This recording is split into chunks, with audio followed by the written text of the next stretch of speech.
বলবো, হ্যাঁ, লাইভে চলে গেছি। প্রিয় দর্শক, আমরা যুগলবন্দি এর আগে একটি করেছিলাম, আমি এবং কবি রেজাউদ্দিন স্টালিন। আজকে আপনাদের সামনে উপস্থিত হয়েছি আমি, কাজী জহিরুল ইসলাম এবং কবি সুবোধ সরকার। আপনারা জানেন যে সুবোধ সরকার আহ, ভারতে জন্মালেও, পশ্চিমবঙ্গে জন্মালেও তিনি বাংলা ভাষার একজন প্রধান কবি।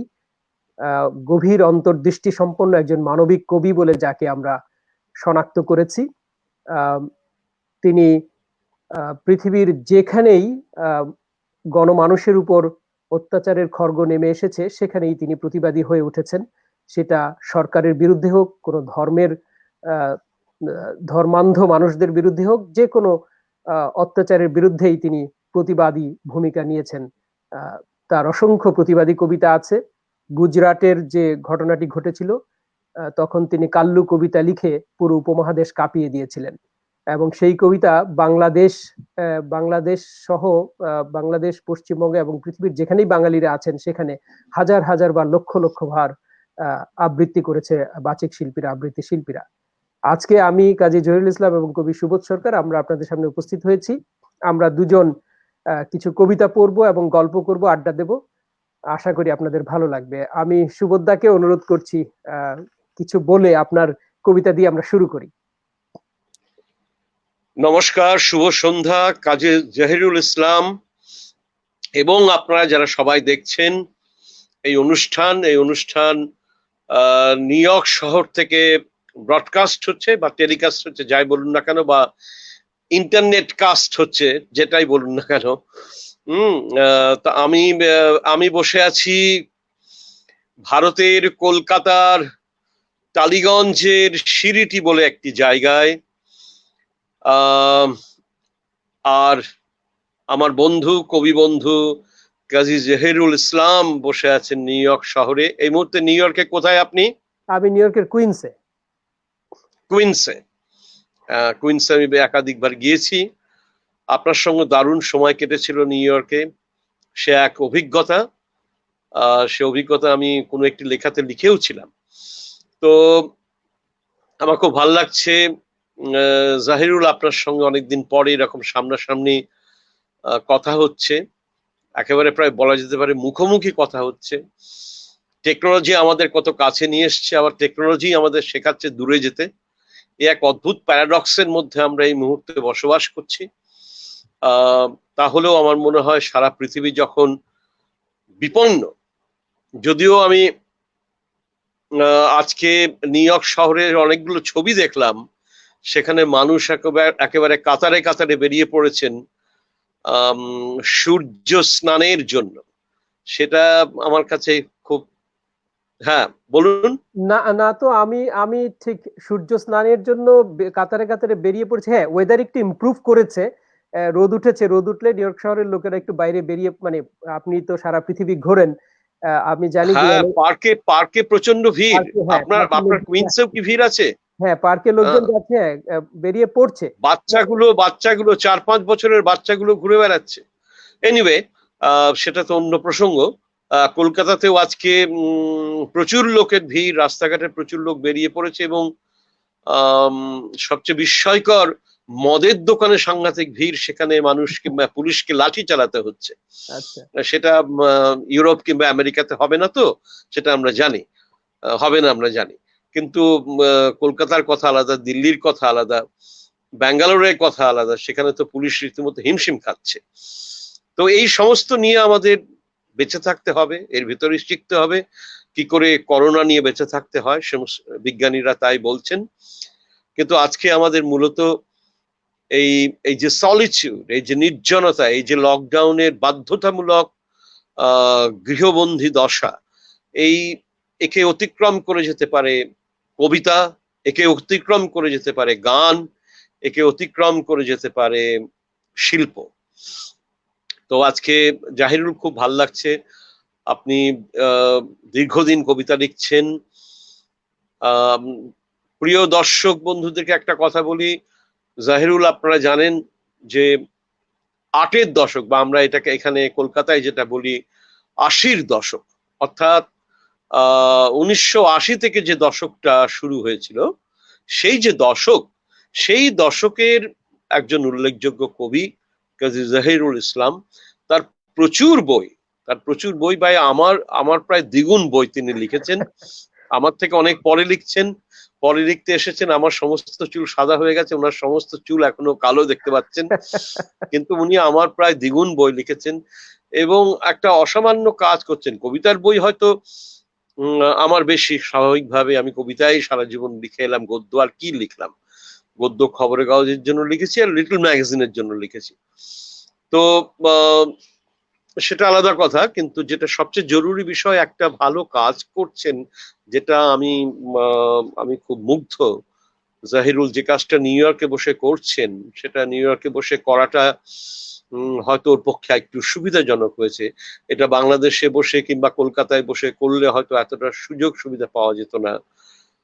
যে অ্যান্থোলজিটা উনি বের করছেন ইতিমধ্যেই, বাংলা কবিতার anthology, under the blue sky, তাই তো এই নামে তো? Under the blue roof, under the blue roof, under the blue roof, under the blue roof. এই যে নীল ছাদের নিচে যে বাংলা কবিতার পৃথিবী, সেটাকে তিনি এত চমৎকার ভাবে, এই অলরেডি 3টে ভলিউম মনে হয় প্রকাশিত, সেগুলোতে উনি সংগ্রহ করেছেন। সেটা খুবই উল্লেখযোগ্য। সেকেন্ড ভলিউমে আপনার কবিতা আছে, সেকেন্ড ভলিউমে। ও, সেকেন্ড ভলিউমে আমার কবিতা আছে। Thank you so much. কটা কবিতা আছে আপনার? 10টি কবিতা আছে। ও, থ্যাংক ইউ। অনেকগুলো কবিতা আছে, খুবই ভালো। পরে নিউ ইয়র্কে গেলে আপনার কাছ থেকে একটা কপি সংগ্রহ করব। নিশ্চয়ই নিশ্চয়ই। নিউ ইয়র্কে তো যাওয়ার কথা ছিল আমার, ছিল তো। হ্যাঁ, সে তো আর হলো না। আবার কবে হবে জানি না, ভগবান জানে। এবার বলুন, আপনি বলুন। আসলে বেশি কথা আর কি বলবো, বেশি কথা না বলে আমরা কবিতা শুনি। আর আপনার কাছ থেকে অনেক কিছু জানার আছে। যেমন আপনার কবিতার বইগুলোর নাম আমরা যদি দেখি, রাজনীতি করবেন না, ভালো জায়গাটা কোথায়, জেরুজালেম থেকে মেদিনীপুর, সব রাস্তা রোমে যায় না, কাল্লু, যা উপনিষদ তাই কোরআন, প্রতিবাদের কবিতা। এই যে নামগুলো পড়লেই মনে হয় যে সবগুলো নামই রাজনীতিগন্ধী। হয়তো রাজনীতি সচেতন কবিতায় আপনি বেশি লেখেন, নামগুলো পড়লে তাই মনে হয়। বিষয়টা কি তাই, নাকি নামের মধ্যেই রাজনীতি, ভেতরে হয়তো অন্য অনেক রকমের কবিতা আছে? এটা আপনি ঠিকই বলেছেন। একটা বড় অংশ জুড়ে, আমার তো 32টা বই, ফলে অনেকগুলো পর্ব আছে আমার কবিতায়, কিন্তু একটা বড় অংশকে শনাক্ত করা যায়, যেখানে বলা যেতে পারে I M a political writer, I M a political poet. এটা এই হিসেবে আমাকে শনাক্ত করা যায়। এবং সেই পলিটিক্স শুধু দলীয় পলিটিক্স নয়, সেই পলিটিক্স অনেকটাই গ্লোবাল পলিটিক্স। সেখানে যেরকম ভাবে গুজরাট আসছে, দিল্লি আসছে, অযোধ্যা আসছে, কলকাতা আসছে, নন্দীগ্রাম আসছে, তেমনি জেরুজালেম ইসরায়েল আসছে, তেমনি ল্যাটিন আমেরিকা আসছে, কিউবা আসছে, আমেরিকা তো আছেই। সুতরাং এই যে সময়টাই আমরা বেঁচে আছি, সেই সময়টার পরিমণ্ডলে যে রাজনীতি, আসলে তো দেখুন, রাজনীতি, একটা গোলাপের মধ্যেও রাজনীতি থাকে, দুমুঠো ভাতের মধ্যেও তো রাজনীতি থাকে। রাজনীতি ছাড়া তো প্রায় কিছুই হয় না। এই মুহূর্তে জানেন যে আন্তর্জাতিক একটা খবর, কলকাতা বলছে, ভারতবর্ষের দিকে তাকালে দেখবেন যে পরিযায়ী শ্রমিকরা, মাইগ্রেন্ট লেবার্স, যারা আটকে পড়েছিল এই করোনার লকডাউনের সময়, তাদেরকে এখন ফেরানোর চেষ্টা হচ্ছে। তো তারা এক একজন, মানে হাজারে হাজারে, তারা এক একজন, কিছু ছিল না, তারা হাইওয়ে ধরে হাঁটতে শুরু করেছিল, কাঁখে শিশু নিয়ে, মাথায় মাথায় বালতি নিয়ে, হাঁড়ি নিয়ে, ব্যাগ নিয়ে তারা হাঁটতে শুরু করেছে। এটা অমানবিক দৃশ্য। মানে 800 কিলোমিটার, 900 কিলোমিটার, 1200 কিলোমিটার তারা হেঁটে বাড়ি যাচ্ছে। এটা ভয়ঙ্কর। আমার মনে হয়, আমি যখন এই কবিতাটা লিখলাম, এটা নিয়ে কবিতা লিখেছি, এখনো সেটা পড়ার মতো হয়নি, পরে একদিন শোনাবো, আজকে হবে না। তো আমার মনে হয় এর মধ্যেও তো ভয়ঙ্কর রাজনীতি আছে, রাজনীতির বাইরে তো যেতে পারবো না। এই মুহূর্তে আমি বরঞ্চ আপনাকে একটা কবিতা শোনাই, যার গায়ে দেখে মনে হচ্ছে কোনো রাজনীতি নেই, কিন্তু কবিতাটা লিখেছিলাম একটি বিধ্বংসীর সময়ে, যেটার সঙ্গে এখনকার সময়ের কি একটা অদ্ভুত মিল খুঁজে পেলাম। আপনার ছোট সম্প্রতি কবিতা, আপনার একটা কবিতা পড়লাম, পিঁপড়া কবিতার নাম। ফেসবুকে হ্যাঁ, পড়লাম যে বিভিন্ন ফ্লোরে পিঁপড়ার সঙ্গে আপনার দেখা হচ্ছে, 25 তলা, 35 তলা, 40 তলা, কিন্তু যত উপরেই উঠুক পিঁপড়া পিঁপড়াই থেকে যায়। নিশ্চয়ই মনে হলো কাউকে খোঁচা মেরে কবিতাটা লেখা হতে পারে। হ্যাঁ, হ্যাঁ, সে তো বটেই।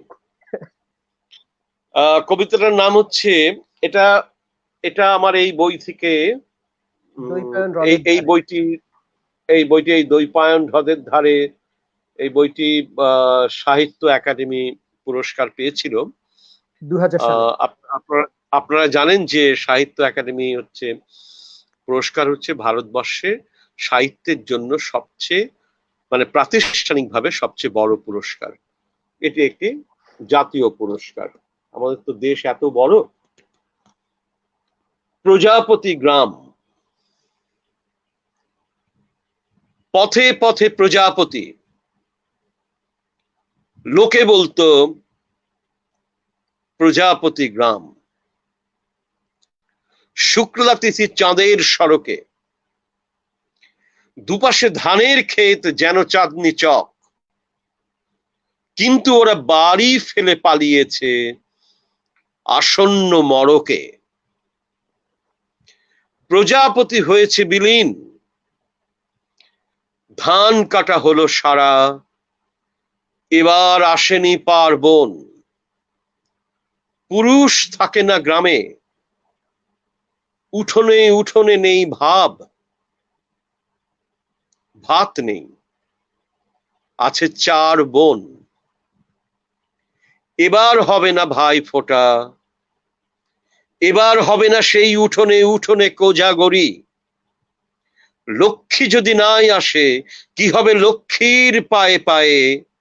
ওরা 4 বোন বলে, তবু এসো এসো পায়ে পড়ি। প্রজাপতি হয়েছে বিলীন, জল চলতো না বলে যে দুটো বাড়ির চাল পোড়া, তবু দেখি পোড়া চালে উঁকি মারে কুমড়োর ফুল। এর পরও গ্রামটাকে বাঁচাবি না তোরা? বাহ, বাহ, অসাধারণ। আপনি ওই 4 বোনের কথা বলাতে না আমার একটা দৃশ্য মনে পড়ে গেল। কিছুদিন আগে দেখলাম যে এই করোনার কারণে এক এক পশ্চিমবঙ্গের একজন মানুষ মারা গেছে, বা ভারতের অন্য কোনো জায়গায় হতে পারে, এবং তার কোনো ছেলে ছিল না। মানে তার মৃতদেহ বইবার জন্য কোনো ছেলে ছিল না, প্রতিবেশীরাও কেউ এগিয়ে আসেনি, যেহেতু হুম, করোনা আক্রান্ত হয়ে মারা গেছে। তো 4 মেয়ে এসে হ্যাঁ, হ্যাঁ, মৃতদেহটি বয়ে নিয়ে গেছে। সেই সেই হুম। দৃশ্যটি আমার মনে পড়ে গেল, যদিও কবিতাটি ভিন্ন প্রেক্ষিতে, বাট আমার ওই 4 বোন শুনে সেই কথাটি মনে পড়ে গেল। অনেক ধন্যবাদ সুবোধদা। আমি একটা কবিতা পড়ি। বলুন, আপনি আপনি একটা শোনান। আমি প্রথমে আমরা শুরু এরকম করি ভাবে একটি, একটা একটা আমি পড়ি, একটা আপনি পড়ুন, একটা হ্যাঁ, আপনি পড়ুন, হ্যাঁ, একটা আমি এইভাবে পড়ি। আমরা করতে পারি। আমি প্রথমে একটা আহ, অন্তমিলের ছন্দের কবিতা পড়ি। আহ, পড়ুন। সাধারণত দর্শক পাঠকরা এইরকম পরিবেশে সহজ সরল অন্তমিলের কবিতা পছন্দ করে। আমি সেরকম একটি কবিতা দিয়ে শুরু করছি। কবিতার নাম রাত্রিকে আলো দিও। রাত্রিকে আলো দিও দৃষ্টি, আঁধারের হয় যদি বৃষ্টি, সময় কি বেঁধে রাখে কষ্ট, উড়াল পতঙ্গেরা ভ্রষ্ট। এখন সময় বড় অদ্ভুত, মিথ্যেরা মঞ্চের রাজদূত, স্তবগানে পংক্তিরা মগ্ন, অসত্যের উৎসব লগ্ন। এটাই তো আজকের কৃষ্টি, আঁধারের হচ্ছে তো বৃষ্টি, রাত্রিকে আলো দিও দৃষ্টি। নদীরা হারিয়ে ফেলে নাব্য, সে করে না ফেরে যদি কাব্য, সঙ্গীতে বেজে ওঠে চিৎকার, কোত্থেকে আসে ইঙ্গিতকার। শান্তির কথা বলে ভণ্ড, দানবের হাতে রাজ দণ্ড, সত্যেরা হয় যদি বন্দী, গোপনে গোপনে হয় সন্ধি। কি অবাক সময়ের সৃষ্টি, আঁধারের হচ্ছে তো বৃষ্টি, রাত্রিকে আলো দিও দৃষ্টি।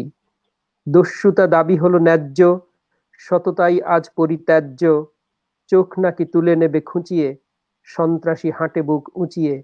গণমানুষের নেই অধিকার, ধান্দা তো একটাই গদিকার। নেতা আছে নেই নেতৃত্ব, জনগণ যেন রাজভৃত্য। হে মানুষ দানবের রাজ্যে, আজ শুধু একটি কার্যে, ঘুম ভেঙে জেগে ওঠো, জাগো হে, ঘুম কেন হলো এত মিষ্টি, দেখছো না আধারের বৃষ্টি, রাত্রিকে আলো দিও দৃষ্টি। ধন্যবাদ। বাহ, খুব সুন্দর, খুব সুন্দর, একদম চমৎকার। এই যুগের চাঁদ হলো কাস্তে, চমৎকার। সেই ছন্দটা এসে গেছে। খুব ভালো। আমি আমি ওই এই বই থেকে আবার আরেকটা কবিতা পড়ি। এই বইটা থেকে কবিতা পড়া হয় না আমার, আচ্ছা, আজকে এই সুযোগটা পেয়েছি বলে আরেকটা পড়ছি। এটাও হয়তো এত বছর আগে লিখেছি, 10-12 বছর আগে। মনে হচ্ছে কোথায় যেন এখনকার সময়ের সঙ্গে মিল আছে। মৃত, মৃত যদি না পায় সম্মান, জীবিতকে কে করাবে স্নান? একার ভাতের ভাঙা হাড়ি, শকুনের পরে আসে চিল। ধান খেতে মড়কের পরে আসে মাড়ি। মৃত যদি না পায় সম্মান, মড়কের পরে আসে মাড়ি। কিরাতের সঙ্গে দেখি প্রবঞ্চনাকারী, এখনো রাতের নদী তীরে ধনুকে বল্লমে চলে ভায়ে ভায়ে ব্যর্থ মারামারি। একার ভাতের হাঁড়ি পোড়া, একার দেশের বাড়ি পোড়া, তবু এলো বৃষ্টি ঝেঁপে, মেঘে মেঘে এলো তো শ্রাবণ। আয় দুর্গা, আয় বিচ্ছু অপু, আবার বৃষ্টিতে ভিজি, গান করি দুই ভাই বোন। বাহ, শেষে একটা চমৎকার আহ্বান। ভাইয়ে ভাইয়ে যে মারামারি, এই মারামারি আসলেই ব্যর্থ মারামারি, তবু শেষে আপনি আহ্বান জানিয়েছেন, আয় আবার গান করি। অসাধারণ, চমৎকার হ্যাঁ, কবিতা। আপনি পড়ুন, হ্যাঁ, আমি পড়ছি। আপনি পড়ুন। এবার পড়ছি যে কবিতাটি, সেটি আমি লিখেছিলাম যখন আমি আবিজান আইভরি কোস্টে ছিলাম, 2005 সালের 6ই মার্চ। সেই সময় লেখা একটা পিস কিপারের, আমি জাতিসংঘে কাজ করি, পিস কিপিং মিশন গুলাতে কাজ করেছি, তো একজন পিস কিপারের অবস্থাটা বর্ণনা করার চেষ্টা করেছি এই কবিতায়। কবিতার নাম মধ্যবর্তী। আমাকে কেন যে ওরা ধরে নিয়ে এলো, ভালো করে কিছুই বুঝতে পারছি না। আমার দুহাত এখন পিছমোড়া করে বাঁধা, পা বাঁধা, চোখ দুটো কালো কাপড়ে শক্ত করে বেঁধে দিয়েছে ওরা। চারপাশে হল্লার শব্দ শুনতে পাচ্ছি, উৎকট গন্ধ এসে লাগছে নাকে। আকাশে কি শকুন উঠছে, মৃত্যুর শব্দ পাচ্ছি। আগুনের আঁচে আমার চামড়া পুড়ে যাচ্ছে। তবে কি ওরা আমাকে অগ্নিদগ্ধ করবে? জীবন এবং মৃত্যুর মাঝখানের রেখাটি ক্রমশই মুছে যাচ্ছে। যে কোনো মুহূর্তে আমাকে জ্বলন্ত আগুনের ভেতর নিক্ষেপ করা হতে পারে। অবধারিত মৃত্যুকে আলিঙ্গন করার মুহূর্তে বারবার কেবল প্রিয়তমা মুক্তির কথা মনে পড়ছে। মনে আছে তো, জলকে গান শেখাবে আর অগ্নিকে গিটার। ওরা দুই ভাই বোন, আমার প্রিয় দুই সন্তান, আমার রচিত গানগুলো ছড়িয়ে দেবে পৃথিবীর বাতাসে। সেই বাতাসে নিঃশ্বাস নিয়ে পৃথিবীর মানুষেরা হয়ে উঠবে প্রেমিক। শুনতে পাচ্ছি একদল ভয়ঙ্কর কালো মানুষ আমার সারা গায়ে ঘৃণার থুতু ছিটাতে ছিটাতে খিস্তি গাইছে, সাদা কুত্তাটাকে মার, জাতিসংঘের সাদা কুত্তাটাকে পুড়িয়ে মার। মৃত্যুর মুখোমুখি দাঁড়িয়ে হঠাৎ খুব হাসি পেল।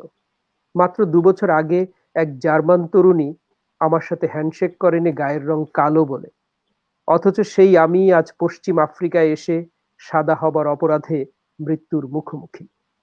মধ্যবর্তী অবস্থানের সুবিধাটা কখনোই বুঝি নিতে পারলাম না। আমার সারা শরীর অসংখ্য বুটের আঘাতে ক্ষত বিক্ষত হতে লাগলো, সেই সাথে শক্ত লাঠির আঘাত।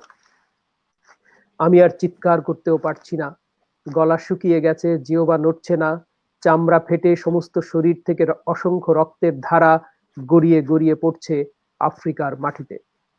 আমার খুব ঘুম পাচ্ছে এখন। তবে কি আমি মৃত্যুর গহীন অন্ধকারে তলিয়ে যাচ্ছি? কিন্তু আমার মস্তিষ্ক, আমার মস্তিষ্কে এখনো কি যেন একটা নড়ে উঠছে। আমি স্পষ্টতই মনে করতে পারছি আমার সেই সহকর্মীটির কথা, ইরগালেম গেব্রেসালাসি, স্বাধীনতার জন্য যার 3 ভাই প্রাণ দিয়েছে ইরিত্রিয়ার মাটিতে। কিন্তু সেই মেয়েটি এখন কোথায়? ও তো আমার সঙ্গেই ছিল, শহর থেকে দূরে, লেগুনের ওপারে, একটি গহীন অরণ্য পেরিয়ে যুদ্ধ বিধ্বস্ত এক গ্রামে গিয়েছিলাম আমরা অসহায় ভুখা মানুষের মধ্যে খাবার বিতরণের জন্য। তবে কি মিলিশিয়ারা ইতোমধ্যেই ওকে মেরে ফেলেছে, নাকি ওর শরীরে উন্মত্ত হুঙ্কারে ঢালছে ঘৃণার ভাইরাস? আমাকে গাড়িতে তোলা হলো এবার, সম্ভবত একটি খোলা জিপ। নিস্তেজ শরীরের ক্ষত স্থানগুলোতে গ্রীষ্মের হাওয়া লেগে টনটন করে উঠছে। আনুমানিক ঘন্টা দুয়েক চলার পর কোনো এক নির্জন মরুভূমিতে ওরা গাড়ি থামালো। এরপর মৃত ভেবে আমাকে ওরা বধ্যভূমিতে ছুঁড়ে ফেলবার আগে লাশের প্রতি দয়াপরবশ হয়ে হাত পায়ের বাঁধন খুলে দিল, কিন্তু আমার চোখ এখনো বাঁধা। ধন্যবাদ।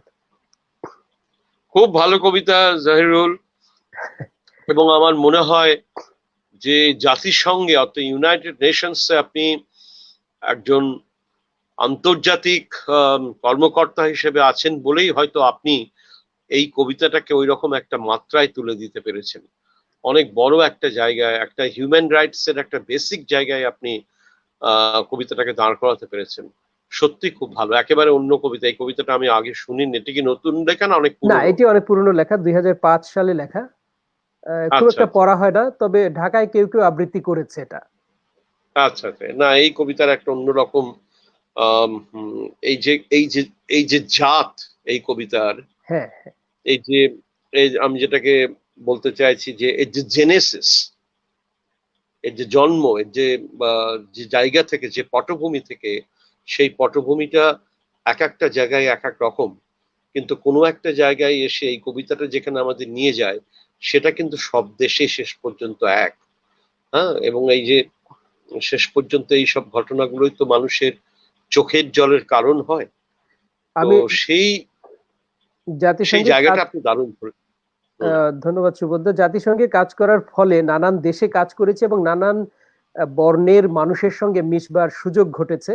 তো আমি দেখেছি আমরা যারা ভারত উপমহাদেশের মানুষ, আমাদের গায়ের রং না কালো না সাদা, আমরা আসলে দুদিকের কারো কাছেই গ্রহণযোগ্যতা পাই না, কেউ আমাদের বন্ধু হয় না শেষ এক্স্যাক্টলি পর্যন্ত। এক্স্যাক্টলি। হ্যাঁ হ্যাঁ, আমরা সেটা তো আপনার ওই ওই ওই লাইনটার মধ্যেই আছে। হ্যাঁ হ্যাঁ ওই জার্মান জায়গাটা হ্যান্ডশেক হ্যাঁ করলো না, ওই যে হ্যাঁ রিফিউজ করলো, হ্যাঁ এই জায়গাটা খুব সুন্দর আছে। আর আরেকটা ব্যাপার আমার খুব বলতে ইচ্ছে করছে, যে আপনি হচ্ছেন আমার দেখা, আমার চেনা, এবং আমার ভাষায় কথা বলেন যিনি, বা আপনার ভাষায় আমি কথা বলি। আসলে আমরা একটা ভাষাতেই কথা বলছি। হ্যাঁ। তো আপনি একমাত্র কবি যিনি জাতিসংঘে পদাধিকার বলে একটি দায়িত্ব পালন করে চলেছেন, আন্তর্জাতিক দায়িত্ব। সেটা আমার কাছে খুব একটা অদ্ভুত ব্যাপার। মানে কবিদের তো অনেক রকমের জীবিকা হয়, অনেক রকমের প্রফেশন হয়, কিন্তু সবচেয়ে বেশি জনপ্রিয় প্রফেশন কবিদের প্রায় সারা পৃথিবীতে দেখা গেছে হয় সাংবাদিকতা। মাস্টারি করা, মানে অধ্যাপনা, কিংবা টিচার, অথবা জার্নালিস্ট, অথবা সংবাদপত্রে অন্য কোনো চাকরি করা, বা হ্যাঁ, সম্পাদনার সঙ্গে যুক্ত থাকা, এই ধরনের কাজগুলো, প্রকাশনীতে কাজ করা। কিন্তু তার বাইরেও অনেক কবি আছেন, অনেক রকমের কাজ করেন, জীবিকার অনেক রকম ব্যাপার আছে। হ্যাঁ, তো সেই দিক থেকে আপনি আমার দেখা এমন একটা জীবিকার সঙ্গে যুক্ত, এই ইউনাইটেড নেশনসে আপনি যে কর্মরত, এত দায়িত্ব পালন আপনাকে করতে হয়, সেখান থেকে আপনি যে কবিতা লিখে চলেছেন নিয়মিতভাবে এবং এতগুলো বই লিখেছেন, বিস্ময়কর। আমার কাছে এটা খুবই বিস্ময়। আমার এরকম অভিজ্ঞতা আর কোনো কবির ব্যাপারে হয়নি এর আগে। আমার মনে হয় পৃথিবীর কোথাও শুধু কবিতা লিখে জীবিকা নির্বাহ করতে পারেনি কেউ। আমাদের অঞ্চলে তো কেই নয়, পারি, আমাদের অঞ্চলে তো নয়। কেই পারিনি, কবিতার কেই বই তো পারি। ওয়েস্টার্ন ওয়ার্ল্ডেও খুব একটা বিক্রি হয় না। না 50 না, 60 কপি 100 কপি বিক্রি হলেই ইউরোপ তারা বলে যে আমেরিকাতেও, অনেক বিক্রি হয়েছে। চাকরি করতে হয়। টি.এস. হ্যাঁ এলিয়ট যখন ওয়েস্টার্ন লিখছেন, হ্যাঁ তখন 8 ঘন্টা তিনি ব্যাংকে চাকরি করতেন। হুম তো সুতরাং এ তো পৃথিবীতে নাই কোনো বিশুদ্ধ চাকরি। তো এ তো আসল কথাটা বলেই গেছেন কবি। হ্যাঁ আমি একটা কবিতা পড়ি এবার। হ্যাঁ, হ্যাঁ হ্যাঁ নিশ্চয়ই।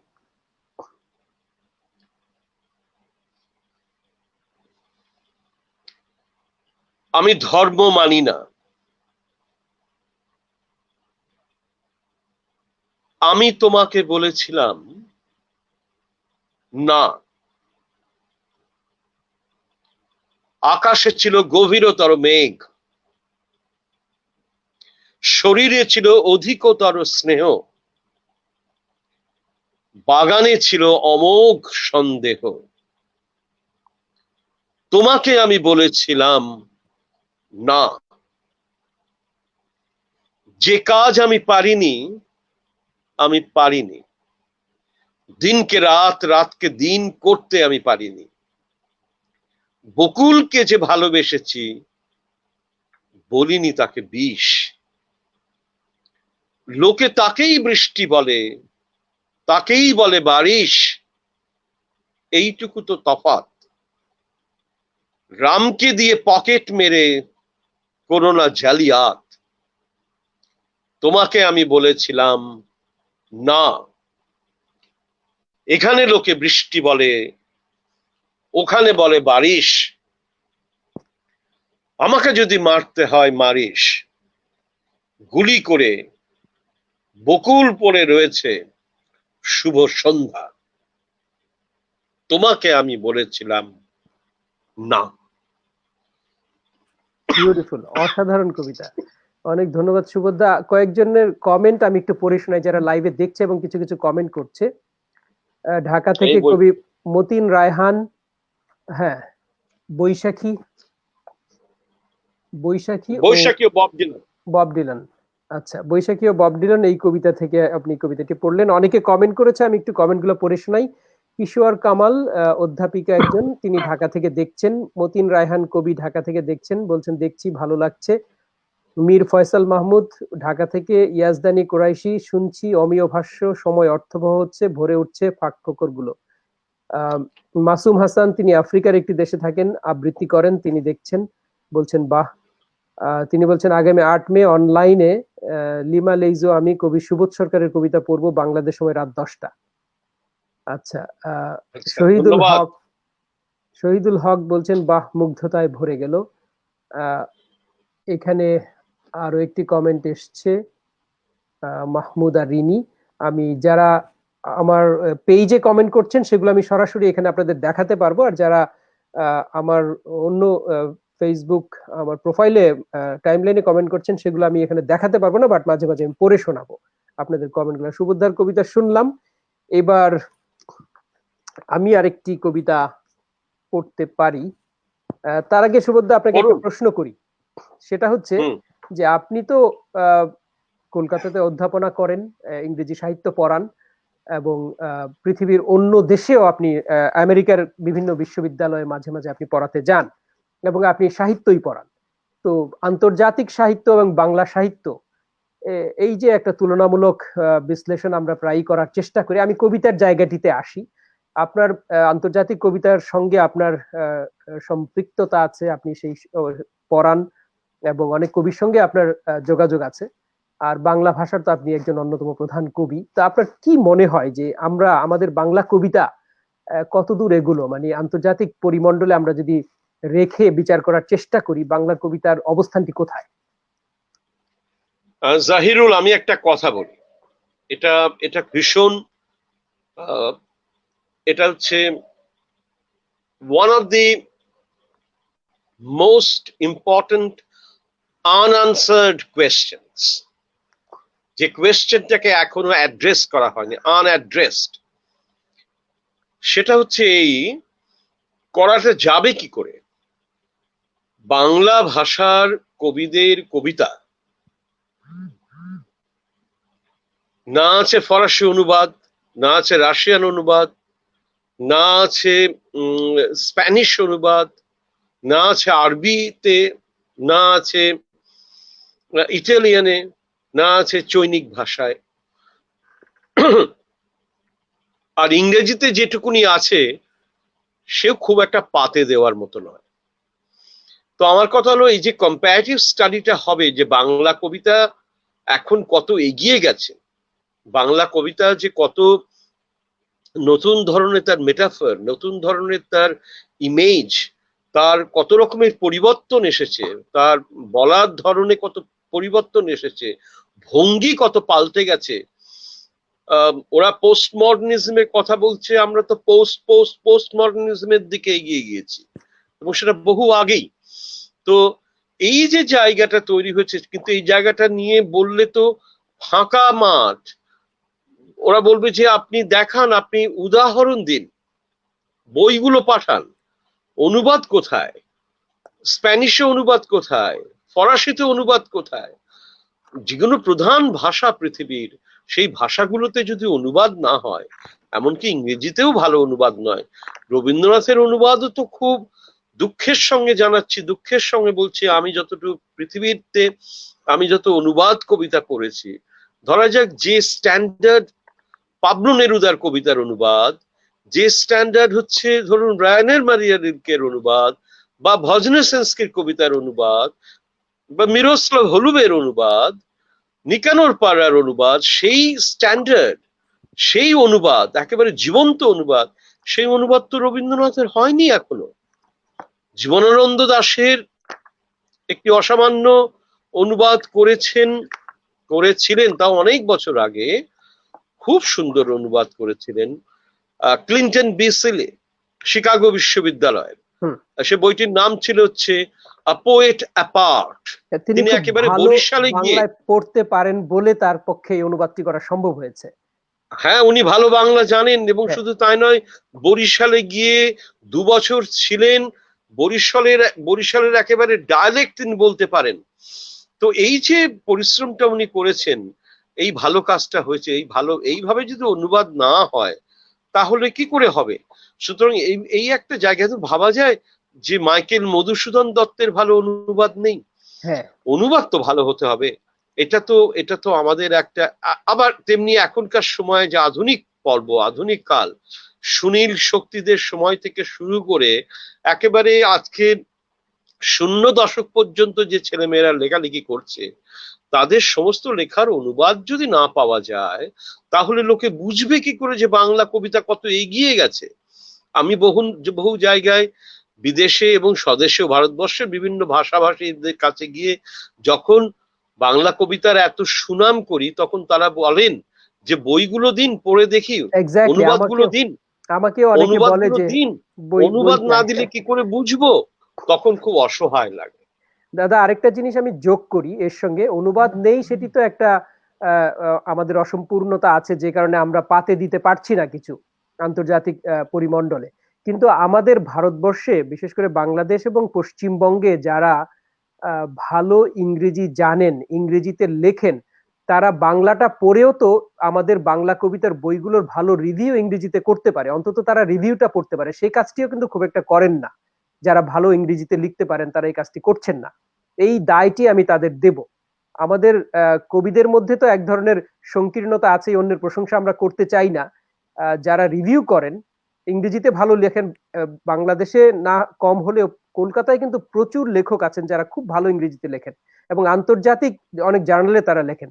তারা কেন আমাদের বাংলা ভাষার ভালো কবিতাগুলোর, বইগুলোর রিভিউ লিখছেন না? লিখলেও তো বিদেশিরা কিছুটা জানতে পারে। জাহিরুল, এই প্রসঙ্গে আপনাকে আরেকটা তথ্য দিই। সেটা হচ্ছে যে কবিতার অনুবাদ তো সবসময় কঠিন।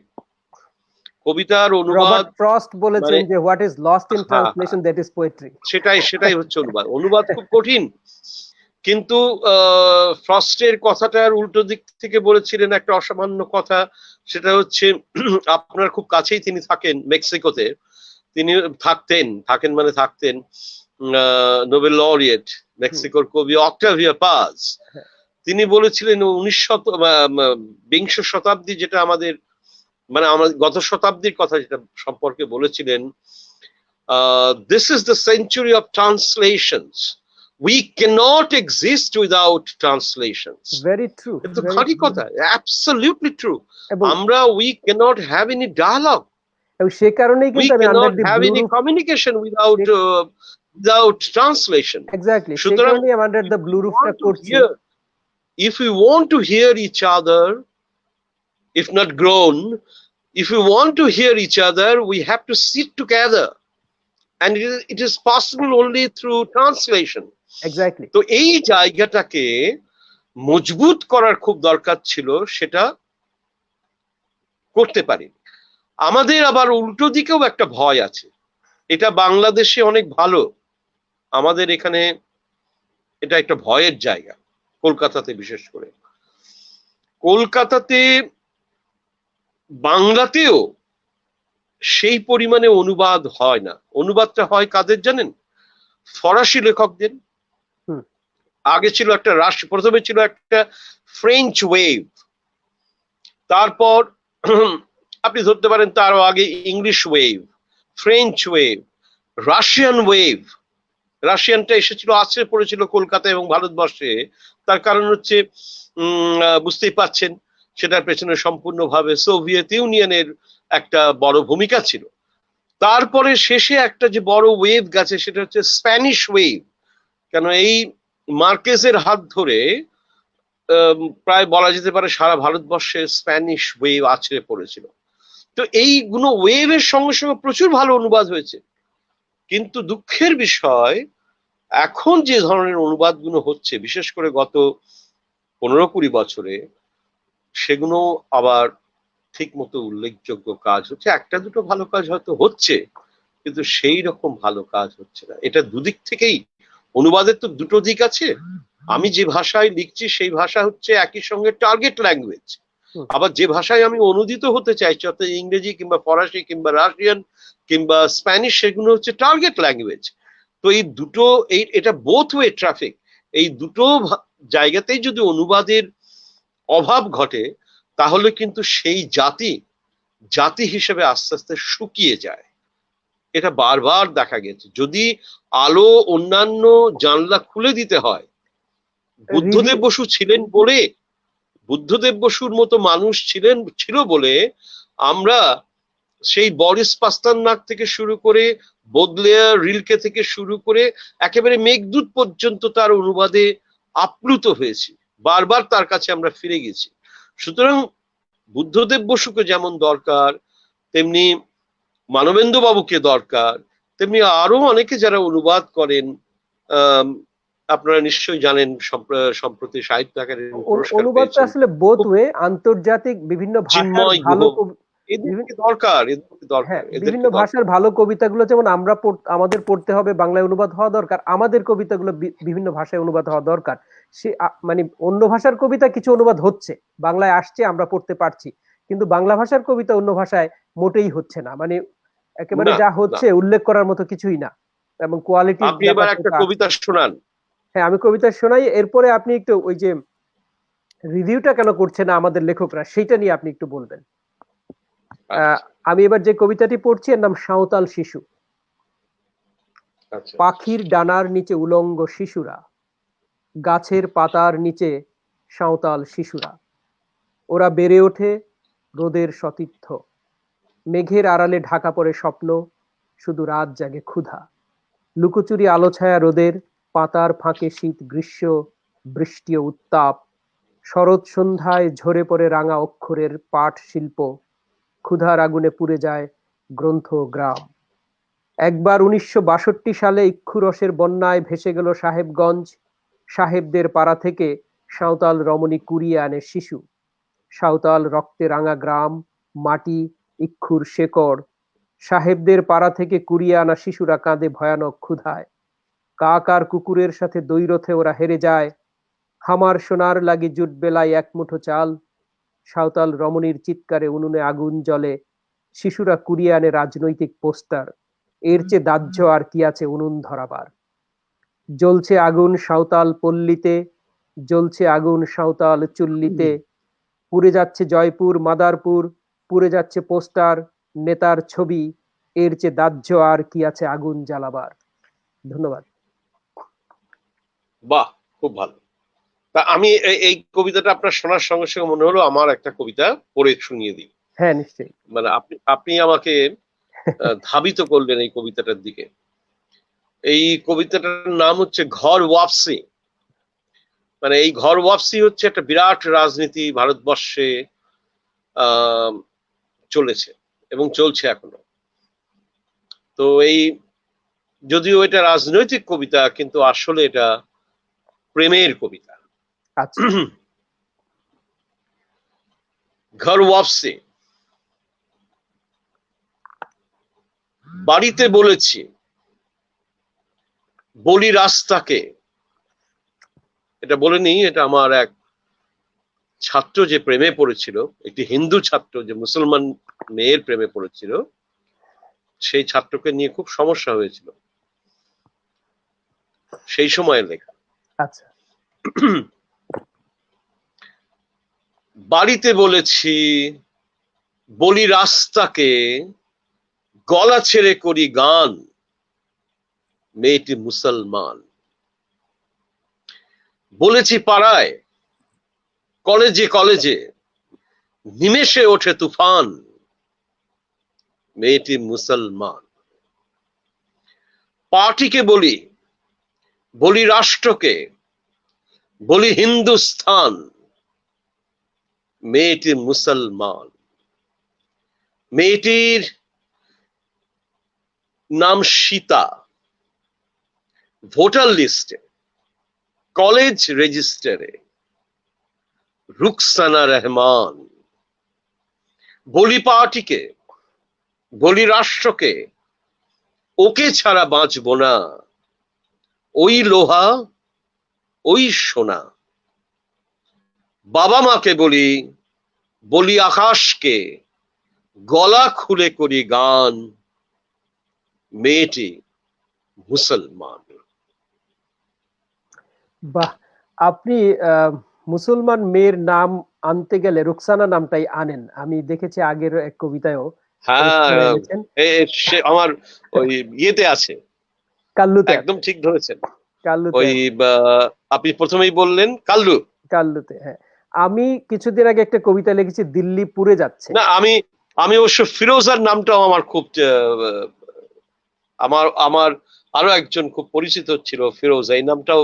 আমি ফিরোজা একটি ভারতীয় মেয়ে, এই নামে একটা কবিতা আছে আমার। আমার হ্যাঁ, হাতের বলুন। কাছে নেই, থাকলে আমি কবিতাটি শোনাতাম। দিল্লি পুড়ে যাচ্ছে আমি একটা কবিতা লিখেছি, সেই কবিতায় আপনার আপনার নামও এনেছি এবং কাল্লু কবিতার রেফারেন্সও এনেছি। এই কি কবিতাটা পড়ুন। সেইটা আমার হাতের কাছে নেই, আমি অন্য এক সময় শোনাবো। আচ্ছা। আমাকে একজন কবি বলেছে যে আপনি রবীন্দ্রনাথ ঠাকুরকে এনেছেন, নজরুলকে এনেছেন, তারপর সুবোধ সরকারকে এনেছেন, আর মাঝখানে কি আর কেউ নেই? খুব অভিযোগ করেছে এক 70-এর দশকের এক কবি।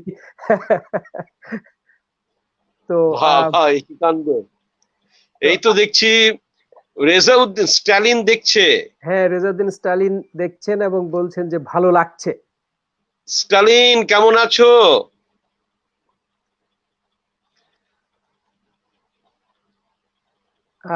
আমি স্টালিন নিশ্চয় শুনতে পাচ্ছে। হ্যাঁ, শুনতে পাচ্ছে। কোনো উত্তর খুব ভালো, দিলে thank you Stalin, thank you Stalin, বহুদিন বাদে তোমার সঙ্গে দেখা। আমি এবার একটি স্যাটায়ার কবিতা পড়ি, এটাও বলুন। রাজনৈতিক স্যাটায়ার। কবিতাটির নাম হচ্ছে ভয়ানক অসুখ। গোয়েন্দা সংস্থা টিকটিকিরা ঠিকই নানান ছদ্মবেশে লোকটির পেছনে লেগে আছে। খুঁজে বের করতে হবে কোথায় ওর সাহসের উৎস। সারা দেশ যাকে দিয়েছে নবীর আসন, এই অর্বাচীন লোকটি বলে কিনা বন্ধ করো ছবির শাসন। কত বড় স্পর্ধা! শুধু কি তাই, মানুষের চেয়ে তার দরদ বেসুমার বন্য পশু ও বৃক্ষদের প্রতি। লোকটি নিজেও পশুগোত্রীয় কোনো বুনক্ষত্রিয় কিনা তা নিয়েই সন্দিহান সুশীল সমাজ। এমন বেকুব লোক হোমোসেপিয়েন্স হলে সভ্য মহলের জন্য বড়ই লজ্জার, বড়ই অপমানের। সভ্যতা কি তাহলে হাঁটছে পেছনের দিকে? এই তো গতকাল এক উত্তাল জনসমাবেশে বলে ওঠে সে অকস্মাৎ, নবী কিংবা ছবি কোনোটিই সমালোচনার ঊর্ধ্বে নয়। কত বড় বেকুব! এই পশুটাকে চিড়িয়াখানায় নিয়ে রাখা উচিত নয় কি? মাননীয় মেয়র, দয়া করে এই পশুটিকে গ্রেফতার করুন, নিয়ে যান মিরপুর চিড়িয়াখানায়। বেবুনের খাঁচাই ওর উপযুক্ত বাঁচার স্থান। সুশীল সমাজের প্রার্থনা কবুল করেছেন মহামান্য মেয়র। লোকটিকে গ্রেফতার করা হয়েছে কাল রাতে। জন্তুখানায় নিয়ে যাবার যাবতীয় আয়োজন সম্পন্ন। যাক বাবা, বাঁচা গেল, রক্ষা পেল মানব সভ্যতা। কি নির্লজ্জের মতো দিনরাত কেবল স্বাধীনতা স্বাধীনতা বলে চেঁচাতো। আরে গাধা, মানুষ কি আর পশু নাকি যে করবে যা খুশি তাই, বলবে যার যা ইচ্ছে? মানুষ হলো হোমোসেপিয়েন্স, কথা বলবে মেপে, যাতে খেপে না যায় বিশেষ কোনো দল বা মহল। কোন কথায় কে আঘাত পেল তা বিবেচনা করে পা ফেলতে হবে, তবেই না আশরাফুল মখলুকাত। তুই কি দেখিস না আমাদের সুসভ্য সুশীল সমাজ কত বুঝে শুনে হিসেব করে কথা বলেন? সভ্যতা এগুলো কত দূর, সুশীল সমাজের দিকে তাকালেই তো বোঝা যায়। যাকগে, আপদ গেল তো। সারা মুল্লুকে ওই একটি উল্লুক ছিল, খালি স্বাধীনতা স্বাধীনতা, বাক স্বাধীনতা, অর্থনৈতিক স্বাধীনতা, আরো সব কি কি অশ্রাব্য স্লোগান। হঠাৎ ঝামেলা বাঁধালেন দেশের গোয়েন্দা প্রধান। বহুদিন বহু রাত গলদঘর্ম হয়েও তার বিভাগ লোকটির বদ শক্তির উৎস খুঁজে পায়নি বলে তিনি খুবই হতাশ। মাননীয় মেয়রের কাছে তাই আর্জি নিয়ে এসেছেন, ওকে পশুখানায় নিয়ে যাবার আগে অ্যানাটমি পরীক্ষা করা হোক। কোন পাশবিক গঠন ওকে এমন অসভ্য করে তুলেছে তা জানা খুব দরকার। প্রস্তাবটি মন্দ নয়, সুশীল সমাজও মাথা নাড়ে। মেডিকেল বোর্ড দিনরাত খেটে খুঁটে অবশেষে আবিষ্কার করে ওর জিহ্বায় অতি আশ্চর্য রকম একটি মেরুদণ্ড রয়েছে। কি আশ্চর্য, আবার মানুষের জিহ্বায় মেরুদণ্ড গজাতে শুরু করেছে। সরকার প্রধান, মেয়র, মন্ত্রী সকলেই দুশ্চিন্তাগ্রস্ত হয়ে পড়েন। এটা কি করে সম্ভব? আবার মানুষের জিহ্বায় মেরুদণ্ড? কোথায় স্বাস্থ্যমন্ত্রী? তাহলে কি কার্যকর ডোজ পড়েনি? সর্বত্র ছড়িয়ে পড়ে সরকারের বিভিন্ন বাহিনী। কোথাও কি আর একটিও এমন পশু প্রজাতি রয়েছে যার জিহ্বায় ইতিমধ্যেই গজিয়েছে বিশ্রী এবং ভয়ানক মেরুদণ্ড? অথবা গজাতে পারে এমন লক্ষণ দেখা দিয়েছে? গ্রেফতার করো ওইসব অসভ্য বুনো পশুদের। মাননীয় স্বাস্থ্যমন্ত্রী বেরিয়ে পড়েন মেডিকেল টিম নিয়ে। এমন ভয়ানক অসুখ প্রতিরোধ করতেই হবে, প্রয়োজনে যে কোনো মাত্রায় বাড়িয়ে দিতে হবে প্রতিষেধক ডোজ। ধন্যবাদ। খুব ভালো কবিতা। এটা একটা একটু স্যাটারিক্যাল, হ্যাঁ, পলিটিক্যাল একটা আন্ডার কারেন্ট আছে। এরকম খুব ভালো। এই কবিতাটাও আপনি পড়ে খুব ভালো করলেন। এরকম একটা কবিতা। আমি তাহলে আর একটা পড়ে ফেলি। হ্যাঁ, নিশ্চয়ই। খুব ছোট্ট 12 লাইনের একটি কবিতা। এই কবিতাটা শুরুর আগে এই কবিতাটার শেষের দুটো লাইন আমি প্রথমে পড়ছি। কবিতাটার নাম হচ্ছে মেয়েদের জন্য 12 লাইন। আচ্ছা।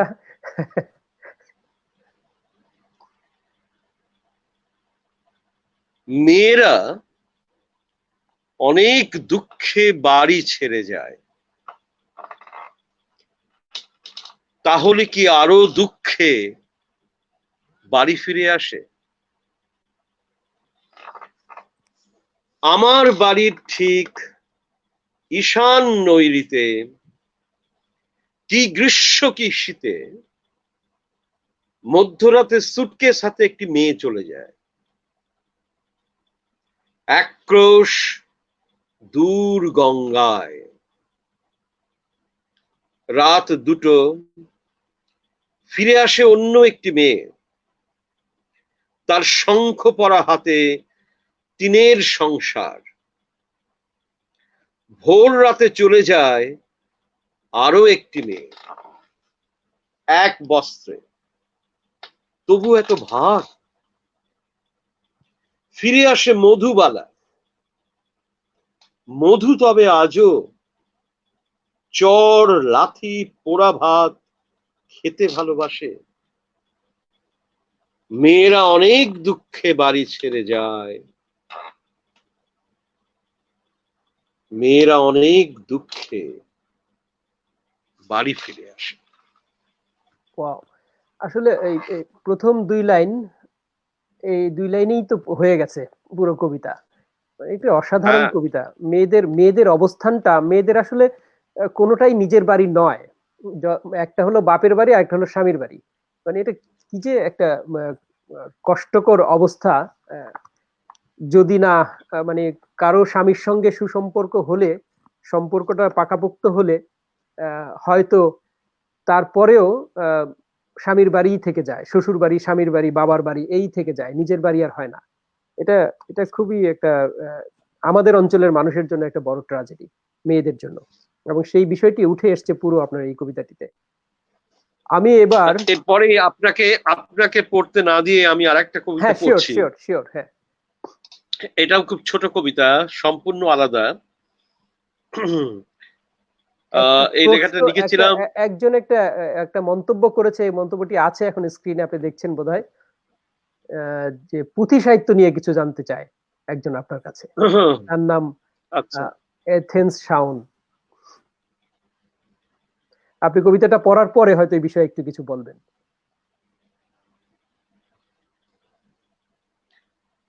এই কবিতাটা লিখেছিলাম ভিক্টর হুগোকে নিয়ে। কবিতাটার নাম ভিসা। আচ্ছা। Victor Hugo নগ্ন হয়ে লিখতেন, বেশ করতেন। আমরা কেউ ন্যাংটো হয়ে লিখি না। বাঙালিরা পাজামা পরে লেখে আর ভাবি কেয়াবাত, লিখে ন্যাংটো করে দিলাম। কি প্রতিভা আমাদের! গলিতে গলিতে, ফেসবুকে, খালাসি টোলায় স্যানিটারি ন্যাপকিনে হিরে লুকিয়ে রাখার মতো আমাদের বিবেক। ভিক্টর হুগো নগ্ন হয়ে লিখতেন। কি অপূর্ব দেখাতো লোকটাকে। আমি হাঁ হয়ে দেখতাম। লোহায় মোড়ানো দুটো বলস, উদ্ধত উদ্ধত একটি সোনার গাজর। এই, গুল মারার জায়গা পাও না? তুমি দেখেছো ভিক্টর হুগোকে? আমি আজ সকালেও তাকে নগ্ন হয়ে লিখতে দেখেছি। এটা দেখার জন্য ফ্রান্সে যাবার ভিসা লাগে না। ওয়াও, ওয়াও, দারুণ।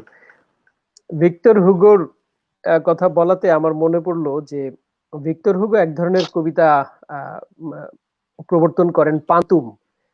পান্তুম এখন ওয়েস্টার্ন ওয়ার্ল্ডে আবার একটু একটু করে লেখা হচ্ছে। আহ, বাংলায়ও কিছু পান্তুম হয়েছে। মারুফুল ইসলাম, কবি মারুফুল ইসলাম, আপনি চেনেন কিনা, 80-এর দশকের কবি, এবার বাংলা একাডেমি পুরস্কার পেয়েছেন ঢাকায়। তিনিও পান্তুম লিখে একটি বই করেছে। পান্তুম আমিও কয়েকটি লিখেছি, 6 ঋতুর পর 6টি পান্তুম লিখেছি। তো পান্তুম গীতল বাহ, কবিতা অত ভালো লাগে না আমার, তারপরও বিভিন্ন ধরনের ফরম্যাটে লিখতে চাই বলে কিছু পান্তুম আমিও লিখেছি। এবার আমি একটি ছোট্ট কবিতা পড়ছি। এটি আবার নারীরা যেন খেপে না যায়, আসলে এটি একটি আধ্যাত্মিক কবিতা। কবিতার নাম প্রেম 2। প্রেম নামে আমার আগেও কবিতা আছে। পরিপূর্ণ সমর্পণ ছাড়া প্রেম হয় না। প্রেমকে ধারণ করা যায় না, বরং প্রেমের কাছে নিজেকে সঁপে দিতে হয়। নিজেকে উন্মুক্ত করো, একটি পূর্ণ পানপত্রের মতো মেলে ধরো, বিছিয়ে দাও তার শয্যায়। নিজেকে সাজাও, প্রস্তুত করো চুন সুপুরি দিয়ে, সুগন্ধি মশলা দিয়ে, নৈবেদ্য হয়ে তার পদতলে শুয়ে পড়ো। প্রার্থনা করো সে যেন তোমাকে গ্রহণ করে। সে তোমাকে হাতে নেবে, আঙুলের স্পর্শে দলিত মথিত করবে, কচলাবে করতলে, ঘ্রাণ নেবে, ঠোঁট ছোঁয়াবে তোমার সর্বাঙ্গে।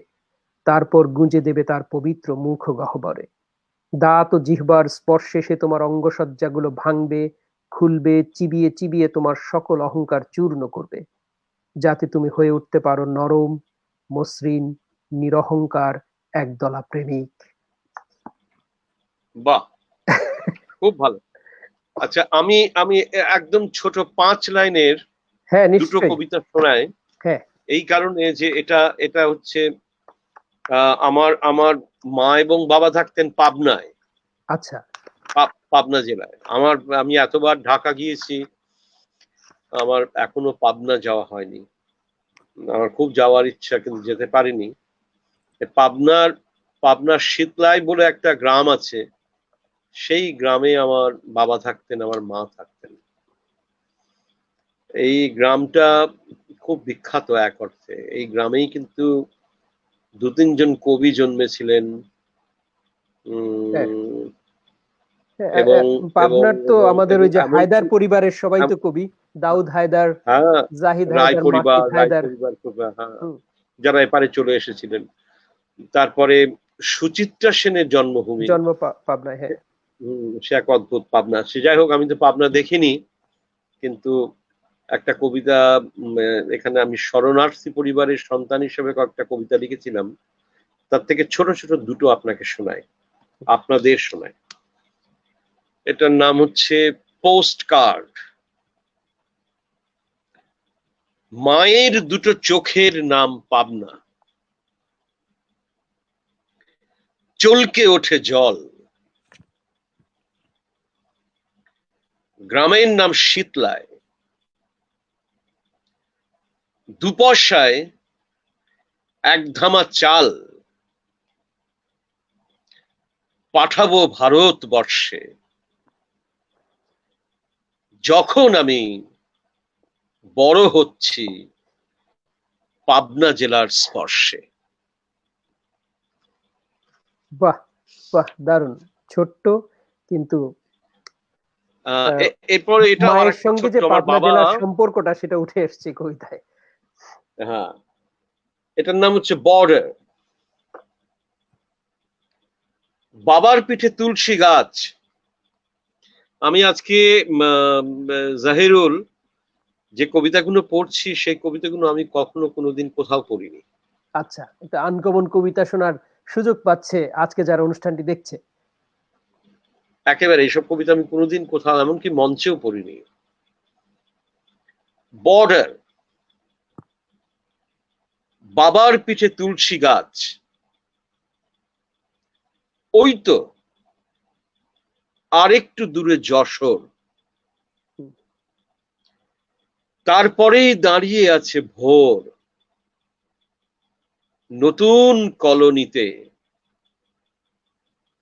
একটু শীতে তুলসী গাছ নামাতে গিয়ে বাবা বোঝেন স্মৃতি আসলে রাজশাহীর খড়, শির দ্বারাতে তলিয়ে গেছে তুলসী গাছের শিকড়। বাহ, আপনি খুব সুন্দর করে খুব সুকৌশলে অন্তমিল গুলোও দিয়েছেন এই কবিতাটিতে, খুব ভালো লাগলো, দারুণ কবিতা। তো আমি এবার এবার আপনি শোনান, আমি একটি আপনি ছোট্ট শোনান, অন্তমিলের কবিতা পড়ি। পড়ুন। চিত্রকর। বুদবুদো এঁকে দিতে পারো, আওয়াজের আকো ঝংকারো, আলোদের সাদা কালো খেলা, ক্যানভাসে বসিয়েছ মেলা, অভিমান শঙ্কা ও ভয়, জীবনের কাছে পরাজয়, অশ্রুকে বর্ষণ রাত, বিজলিকে রাতের করাত, ফুটিয়ে তুলেছ ক্যানভাসে, কষ্টেরা ডিঙি নাও ভাসে, পেন্সিলে আঁকো রেখা দাগ, আনমনে ছুঁয়েছ পরাগ, ঢেলে দাও স্বপ্নের রং, মরীচিকা সুখের আড়ং, কত কি যে আঁকো রাত ভর, হয়েছ খেয়ালি বাজিকর, কি দারুণ ফেটে দাও তাস, আঁকো দেখি বুকের বাতাস। খুব ভালো। তাহলে আমরা এখন এবার গুটিয়ে আনি। হ্যাঁ আপনাকে একটা প্রশ্ন করি, হ্যাঁ, আর আপনি আমাকে একটা প্রশ্ন করুন, এইভাবে হ্যাঁ আমরা শেষ করি। শিওর। সেটা হচ্ছে, আপনি দীর্ঘদিন আপনার মাটি থেকে আপনার শিকড় তুলে নিয়ে আপনি আর একটা মাটিতে এসে শিকড়টা লাগিয়েছেন, এতে কি আপনার বাংলা ভাষায় কবিতা লিখতে কোনো অসুবিধা হয়? অনেক ধন্যবাদ সুবোধদা, খুব ভালো একটি প্রশ্ন করেছেন। আমি 2000 সালে প্রথম 99 সালে গিয়েছিলাম স্ক্যান্ডিনেভিয়াতে অল্প সময়ের জন্য। 2000 সালে প্রথম আমি জাতিসংঘের চাকরি নিয়ে যাই কসোভোতে। সেই সময়টা খুব দুঃসহ ছিল, এজন্য যে তখন ইন্টারনেট এরকম ছিল না, যোগাযোগ ছিল না, বাংলা বইপত্র পেতাম না। আমি আসলে অস্থির হয়ে উঠেছিলাম। কসোভোতে ছিলাম 3 বছর, এই পুরো 3 বছর আমি ভীষণ অস্থির হয়ে উঠেছিলাম যে আমি বাংলায় যদি আড্ডা না হয়, কবিদের সঙ্গে কথা না হয়, তাহলে আসলে কবিতা লেখা, আমি আমি জানি না জীবনানন্দ দাশ যদি, তিনি নিভৃতচারী কবি ছিলেন, তাকেও যদি কোনো একটা আইল্যান্ডে বসিয়ে দেওয়া হতো, কারোর সঙ্গে দেখা সাক্ষাৎ না হতো, তাহলে তিনিও লিখতে পারতেন কিনা, কোনো নিভৃতচারী কবির পক্ষেও একেবারেই মানে আইসোলেটেড হয়ে লেখা সম্ভব কিনা আমি ঠিক জানি না। কিন্তু আমার খুব ক্ষতি হচ্ছিল লেখার, বিশেষ করে বইপত্র পাচ্ছিলাম না, বাঙালি সঙ্গ পাচ্ছিলাম না। যে কজন বাঙালি ওখানে ছিলেন, বাঙালি পুলিশ মিলিটারি, তাদের সঙ্গে তো কবিতা নিয়ে তেমন কথা বলা যায় না। তো অগত্যা বাধ্য হয়ে আমি ওখানে জাতিসংঘে যারা কাজ করেন এবং ন্যাটোতে যারা কাজ করেন, প্রায় 40-50 হাজার বিদেশি ছিল সেখানে, আমি একটা অ্যানাউন্সমেন্ট দিলাম আমাদের অফিসের মাধ্যমে যে এখানে কেউ কবিতা লেখে কিনা। তো 30-35 জন বেরিয়ে আসলো, তাদের নিয়ে একটা ফোরাম গঠন করলাম, করে সেটার প্রেসিডেন্ট হলাম আমি হয়ে। ওই ইংরেজিতে চর্চা শুরু করলো, আমার কবিতাগুলো ইংরেজি করতে শুরু করলাম। কিন্তু কবিতার মধ্যেই ছিলাম, কবিতা না হলে এটা আমার নিঃশ্বাস, না হলে আমি বাঁচতে পারতাম না। পরবর্তীতে যখন আইভরি কোস্টে যাই, তখন বিশ্বায়ন বলে কলকাতার একটা ওয়েবসাইট হয়, 2-3 সালে 4 সালে ওই সময়টাতে বিশ্বায়ন আসে। তো ওরা আমাকে উদ্বুদ্ধ করে একটা ভ্রমণ কাহিনী লিখতে। তো আমি ওদের ধারাবাহিকভাবে একটা ভ্রমণ কাহিনী লিখছিলাম। পরবর্তীতে কলকাতা থেকে ওরা বইটাও প্রকাশ করে। তো এইভাবে ইন্টারনেট যখন চালু হয়ে গেল এবং বাংলা সফটওয়্যার আসতে থাকলো, আমি অনলাইনে যোগাযোগ করতে পারলাম, তখন কিছুটা এই যে কষ্টটা শেকড় থেকে বিচ্ছিন্ন হয়ে নতুন ভূখণ্ডে এসে আবার শেকড় প্রথিত করে সেই ভূখণ্ডের সঙ্গে তো মিশে যাওয়া, মানে ভাষার সঙ্গে নতুন ভূখণ্ডের সঙ্গে মিশে গিয়ে সেখানকার মানুষ হয়ে সেখানকার প্রকৃতি এবং পরিবেশ নিয়ে কবিতা লেখা, সেটা খুবই কঠিন কাজ। আমার জীবনের একটা বড় অংশ এবং কৈশোর শৈশব যে জায়গাটায় কাটে মানুষের, সেটা কিন্তু সারা জীবন ভোলা যায় না। শৈশবের 10 বছর আর যৌবনের শেষের দিকে 20 বছর 30 বছরের চেয়েও বেশি গুরুত্বপূর্ণ এবং বেশি মানুষের মধ্যে দাগ কাটে, সেটা ভোলা একেবারেই যায় না। কাজেই বাংলা ভাষা থেকে বিচ্ছিন্ন হওয়া সম্ভবই না। এরপর যখন নিউ ইয়র্কে এলাম, এখানে এসে বইপত্র পেলাম, এখানে কিছু বইয়ের দোকান আছে, বইপত্র পাওয়া যায়, অনলাইনে এখন অনেক বেশি কিছু পাওয়া যায়। এই যে আপনার সঙ্গে এখন লাইভ করছি, ঢাকা থেকে সবাই দেখছে, কলকাতা থেকে দেখছে, কমেন্ট করছে। এখন আসলে আমি বাংলা ভাষা থেকে বিচ্ছিন্ন মোটেও মনে করি না, কিন্তু একটা সময় মনে করতাম এবং সেটা আমার ক্ষতি করেছে লেখালেখি, এটা সত্যি কথা। এবার আমি আপনাকে একটা প্রশ্ন করি, সেটি হচ্ছে যে আপনার কবিতায় আমরা বিভিন্ন সময় যখন কবিতা নিয়ে আড্ডা দেই, গল্প করি, স্বভাবতই আপনার কবিতা উঠে আসে, আপনি উঠে আসেন, এবং তখন একটি কথা আসে যে সুবোধ সরকারের কবিতায় প্রচুর গল্প, এবং আমাদের কবি নির্মলেন্দু গুণের প্রসঙ্গে এই কথাটি আসে যে প্রচুর গল্প, এবং গল্পকে কবিতা করে তুলতে হয়, সেটি আপনি করে তুলতে পেরেছেন বলেই আপনার কবিতা এত জনপ্রিয় হয়েছে। কিন্তু কবিতায় গল্প আসাটাকে আপনি কিভাবে দেখেন?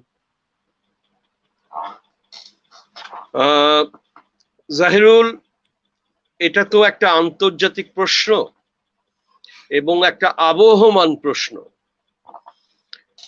কবিতা তো আসলে মুখে মুখে লোকে ছড়িয়ে যেত, মুখে মুখে। কবিতা আসলে ওরাল ট্রেডিশন, একটা নদী থেকে একটা নদীর দিকে চলে যেত মাঝির মুখে মুখে, একটা গাছতলা থেকে একটা গাছতলা, আর সে হোমার হোক আর বাল্মীকি হোক, সেই সময় থেকে শুরু করে এই সেদিন পর্যন্ত, মানে এই 200 বছর আগে পর্যন্ত যদি দেখি, মানে প্রিন্টিং প্রেস আসার আগে পর্যন্ত আমরা দেখতে পাচ্ছি কবিতা আসলে মুখে মুখে ছড়িয়েছে। আর মুখে মুখে ছড়াতে গেলে দুটো জিনিস দরকার, যে মনে রাখা যায় যাতে। সেটা দেখবেন সমস্ত সেই সময় প্রাচীন কবিতা থেকে শুরু করে মধ্যযুগ পর্যন্ত কবিতার দুটো, একটা হচ্ছে ন্যারেটিভ, একটা হচ্ছে গল্প, আর দুই হচ্ছে তার ছন্দ মিল। এই দুটো জিনিস তীব্রভাবে না থাকলে মানে পাবলিক মেমোরিতে থাকে না, মানে এটা হারিয়ে যায়। তো আধুনিক যুগ তো এই দুটোকেই অস্বীকার করেছে, আবার একদিক থেকে আবার নতুন করেও আবার স্বীকার করা হয়েছে। ন্যারেটিভ এসছে, গল্প এসছে, কাহিনী এসছে, রবীন্দ্রনাথের মধ্যেও কাহিনী আছে, নজরুলের মধ্যেও কাহিনী আছে, এমনকি বনলতা সেন তার মধ্যেও কাহিনী আছে, লাশ কাটা ঘরে তার মধ্যেও কাহিনী আছে। আমার তো মনে হয় যে পাবলো নেরুদার কবিতার মধ্যে প্রচুর কাহিনী, বা ধরা যাক যে একেবারে ইয়েভতুশেঙ্কো রাশিয়ার কবি, তার কবিতার মধ্যে কাহিনী। কেন ব্রায়ানের মারিয়া রিলকের কবিতার মধ্যে কাহিনী নেই? চমৎকার কাহিনী। আর যে কোনো কবিতা ধরা যাক পৃথিবী বিখ্যাত কবিতা আমরা ছাত্রদেরকে পড়ায়, অথচ এটা ছাত্র পাঠ্য কবিতা কোনোদিনই হওয়া উচিত ছিল না। ধরা যাক ode to a nightingale, ode on a Grecian urn, ode to autumn, এইসব কবিতাগুলো তো ভয়ঙ্কর ভাবে একটা ঘটে গেছে, কিছু একটা কাহিনী ঘটে গেছে, তারপর কবিতাটা শুরু হচ্ছে। সুতরাং আমার কাছে মনে হয় যে আপনি যে কথাটা বললেন এবং যে কথাটা খুব বুদ্ধিমানের মতো বললেন না, সেটাকে আমি স্পর্শ করে একটা কথা বলি, সেটা হচ্ছে কাহিনী থাকলেই যে বিপদ ঘনিয়ে আসবে তার কোনো মানে নেই।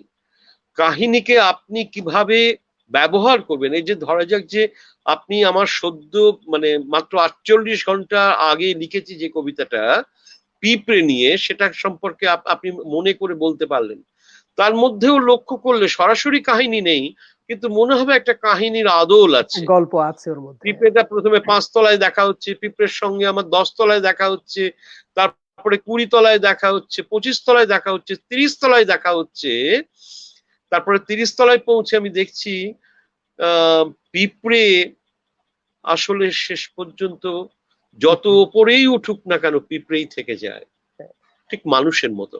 তো এই যে জায়গাটা, এই জায়গাটা হচ্ছে আমার কাছে মনে হয় যে ন্যারেটিভকে আমি যেরকম ভাবে ভাঙতে পারলাম, তেমনি ন্যারেটিভকে ভেঙে তার ভেতরে কবিতাটাকে আনার চেষ্টা করলাম। কবিতায় আনতে পেরেছি কিনা আমি দাবি করতে পারি না, আনার চেষ্টা করলাম বলতে পারি।